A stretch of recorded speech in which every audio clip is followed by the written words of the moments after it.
नमस्कार दर्शक बंधु आसंतु देखा जिबा ओडिशार गंजाम जिले थिबा एक ऐतिहासिक स्थान आठगड़ पाटणा। यही आठगड़ पाटना रे आपण देखा पाइबे माँ कनक दुर्गा मंदिर सहित पुराणा राजबाटी।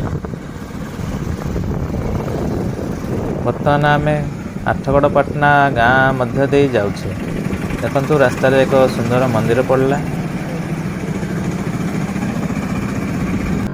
हाँ नहीं पाखटा नहीं एटा गेटटा हाँ पैलेस को जीवा लगी मेन प्रवेश द्वार थिला मेन गेट जोटा कहती।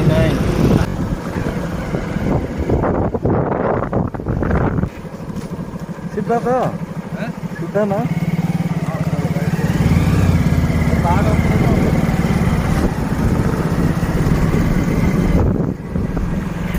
देखंतु ये पड़िला जगन्नाथ मंदिर आठगड़ जगन्नाथ मंदिर पूरा अदिकल पुरी जगन्नाथ मंदिर परी होईछि।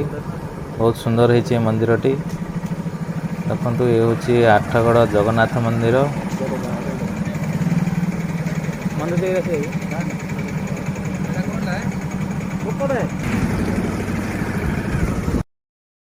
एठी कोन लिखा है आठगड़ पाटणा ऐतिहासिक स्थान।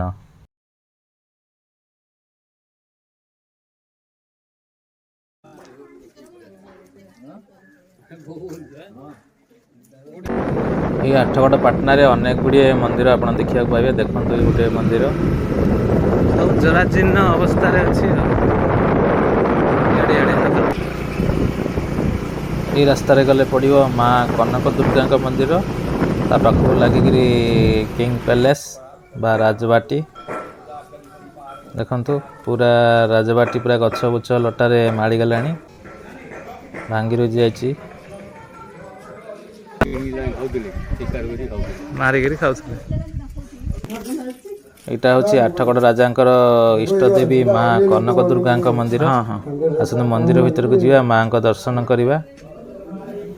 ये मंदिरटी राजउवास को लागिकरी अच्छी। राजा एठी माँ को पूजा अर्चना करुले।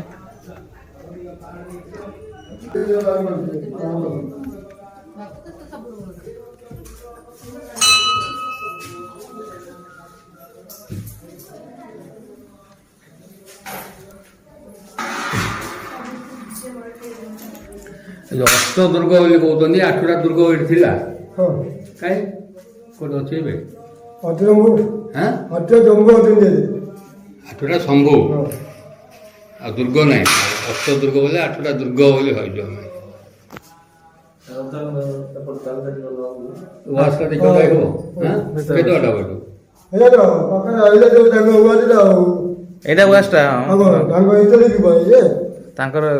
इष्ट देवी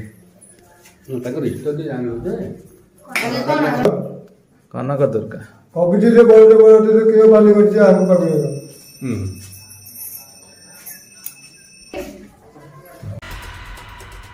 देखो ये हूँ आठगड़ राजांकर राजउवास।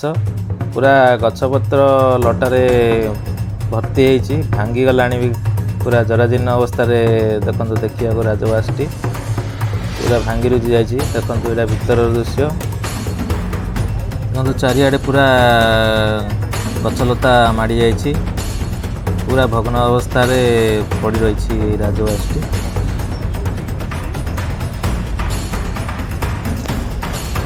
लोक आस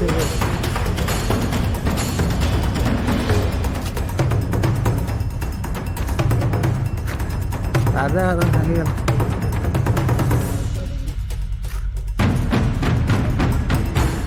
हाँ है राजा सब भांगी।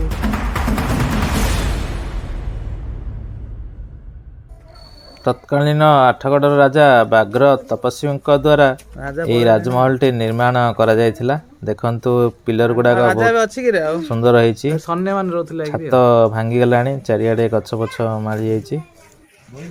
इटा हूँ आठगड़ ऐतिहासिक राजबाटी। आग भारिया जगह पशिकी जाइथिलु लगी कुंडे लगिलानी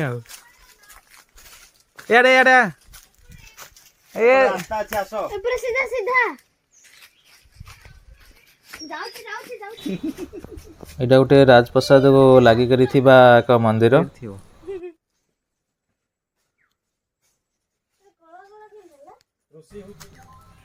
ରାଜପ୍ରସାଦକୁ ଲାଗିକିରି ଏହା ଏକ ସୁନ୍ଦର ମନ୍ଦିରଟି ଥିଲା। ପୋତି ହେଇଗଲାଣି ରାଜାର ପ୍ରସାଦ ଦେଖନ୍ତୁ ପ୍ରାୟ ପୋତି ହେଇଗଲାଣି, ପୁରା ଜରାଜୀର୍ଣ୍ଣ ଭଗ୍ନ ଅବସ୍ଥାରେ ପଡ଼ି ରହିଛି। ରୋଷେଇ କରୁଛି ହଁ ଭିତରୁ କିନ୍ତୁ ଅନ୍ଧାର ଏ ଅଛି ଅଛି ରାସ୍ତା ଅଛି ଅନ୍ଧାର ନାହିଁ ସବୁ କଣ ପଥର ଯାକ ଅଛି ଯିବା ଆସ ଲାଇଟ୍ ଲଗେଇଲ ସାପ ଥିବ ହଁ ଲାଇଟ୍ ଲଗାଉନ ଆର ଲାଇଟ୍ ଲଗାଅ ଏବଂ ପୁରା ଅନ୍ଧାର କିଟିକିଟି ହେଇଛି, ଭିତରକୁ ଯିବା ଲାଗି ଭୟ ଲାଗିବ। ଏଠି ବନ୍ୟଜନ୍ତୁ ସାପ ବାହାରିବାର ବହୁତ ସମ୍ଭାବନା ଅଛି, କାହିଁକି ମାନେ ବଣ ଜଙ୍ଗଲ ଭିତରେ ଏ ପ୍ରସାଦଟି ଭଗ୍ନ ଅବସ୍ଥାରେ ପଡ଼ି ରହିଛି।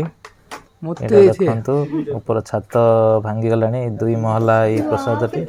अंकल ये गुटे फोटो प्लीज पूरा पछो जाई उठो हाँ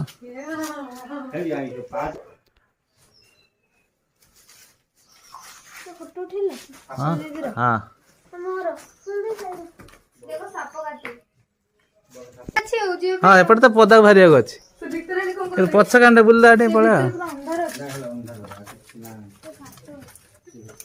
खाली राउंड का केडो बडो काटी गे छरती रे रास्ता हां सेडा से पळे हम चढी गेली भारतली बरा एपडे अंकल अंधार रे रजाऊ आस हमरा ठीक हां हां एठी आले ए फोटो जा मूर्ति जा मस्त आउथिल काहे रे एला होचे एटा बरा अवतार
दर्शक बंधु ये आठगड़ा पाटनार राजप्रसादटी आपको केमती लगिला कमेंट रे निश्चय जणाइबे। आ वीडियोटी भल लगिले लाइक करिवे, शेयर करिवे, आ चैनल को सब्सक्राइब करि नथिले चैनल टी को सब्सक्राइब करिवे।